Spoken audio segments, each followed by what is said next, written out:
Bonjour les amis, aujourd'hui je viens traiter du thème du mariage. Est-ce une institution divine? Alors il faut savoir que le mariage donc a toujours existé dans l'Antiquité ainsi qu'au Moyen-Âge, bien avant donc qu'il soit de source religieuse. Il était donc institué par les familles des futurs mariés qui choisissaient pour leurs enfants donc le conjoint qui leur semblait à eux idéal, et la famille de la jeune femme devait apporter une dot au jeune homme. C'était donc la famille de la jeune femme qui devait être normalement bien lotie, on va dire, en argent. Il y avait donc déjà une injustice quelque part, puisque la jeune femme devait apporter de l'argent pour pouvoir prendre époux. En 1542 a été établi le mariage religieux, donc en ce qui concerne le mariage catholique, et donc là c'est devenu sacré comme un sacrement ou un baptême ou une communion. Le mariage donc devait se faire sous l'égide d'un homme religieux, donc l'office d'un homme religieux, curé ou pasteur pour les protestants, et donc devait se faire d'abord religieusement. Le mariage civil est venu en 1792, lorsque les époux pouvaient se choisir par consentement mutuel. 1792. Et là, le mariage civil est apparu où on devait signer donc un acte de mariage. Les deux époux devaient donc se déclarer unis l'un à l'autre, et cela avant le mariage religieux. Donc en fait, le mariage a existé bien avant le mariage officiel, mais dans quel but ce mariage est établi par la religion catholique ou autre, hein, toutes les religions en fait? Pourquoi la femme devait apporter une dot et pas l'homme? Pourquoi la femme, comme l'homme d'ailleurs, se promettent fidélité et assistance jusqu'à la mort? Est-ce normal de devoir faire une promesse à vie à une autre personne? Donc, en fait, le mariage est-il divin ou est-il humain?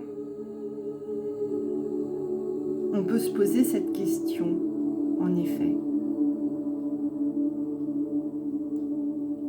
Alors moi, je me la suis posée.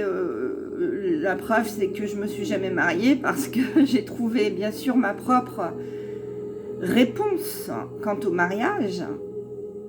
Et je vous l'apporte aujourd'hui. Je vous apporte mon analyse.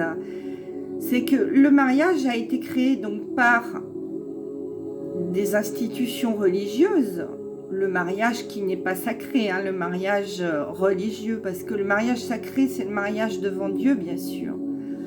C'est pas un mariage humain. Donc pour moi, le mariage a été apporté par la religion pour créer un pacte entre un homme et une femme à la base, hein. Et donc ce pacte les lie tous deux pour la vie. Mais vous allez me dire, oui, mais maintenant on peut se divorcer, etc. Oui, non, au niveau énergétique, je peux vous garantir qu'un pacte, quel qu'il soit, vous lie à vie et même pour toutes vos vies. C'est-à-dire que chaque mariage que vous avez contracté dans vos vies passées est toujours opérationnel au niveau énergétique. Vous êtes lié à toutes ces personnes. Ce qui revient à dire qu'il faut annuler tous ces pactes. Ce sont des pactes d'appartenance à l'autre.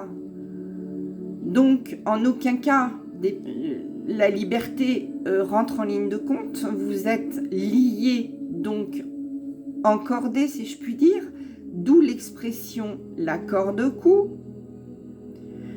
Et donc, vous n'êtes plus libre. Cette expression vient du Moyen-Âge. Je vous précise que la corde-cou, on pendait les gens avec une corde au Moyen-Âge. Et on l'utilise pour le mariage.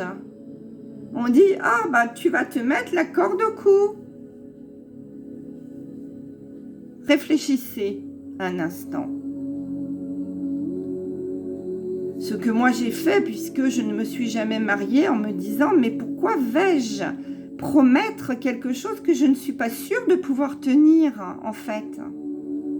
Fidélité, assistance toute la vie, ne pas mentir. Quand on est jeune, prendre une telle décision, c'est très important. On ne peut pas faire ça comme ça parce qu'on est amoureux. Le mariage est un pacte à vie et pour toutes vos vies, parce qu'il faut sinon le défaire si vous voulez être séparés énergétiquement de tous les compagnons que vous avez eus dans d'autres vies et dans celle-ci. Mais dites-vous qu'en aucun cas le mariage est synonyme de liberté, bien au contraire. Grâce au mariage, la religion, les religions, je vais rectifier, eh bien, rendent la femme soumise à l'homme et donc inférieure à l'homme.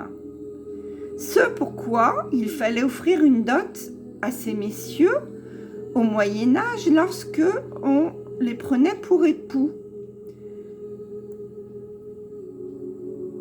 Donc, cette soumission est toujours d'actualité puisque le mariage est toujours d'actualité et que c'est une institution religieuse.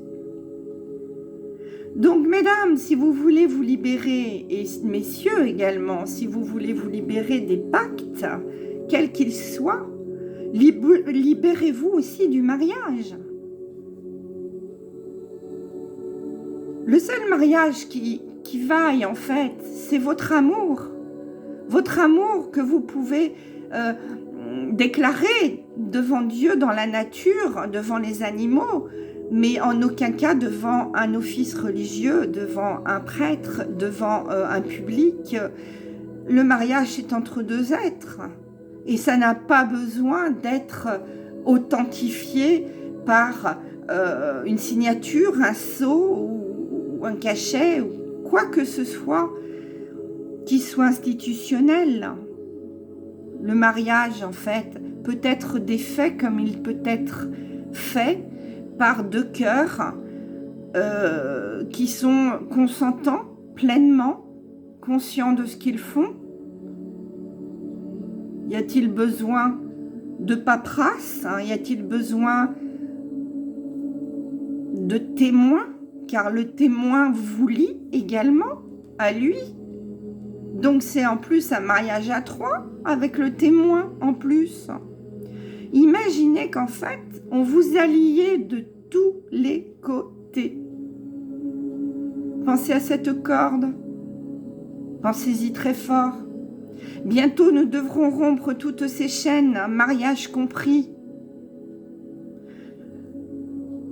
Comprenez bien qu'on va vers la liberté totale de l'être et de la conscience.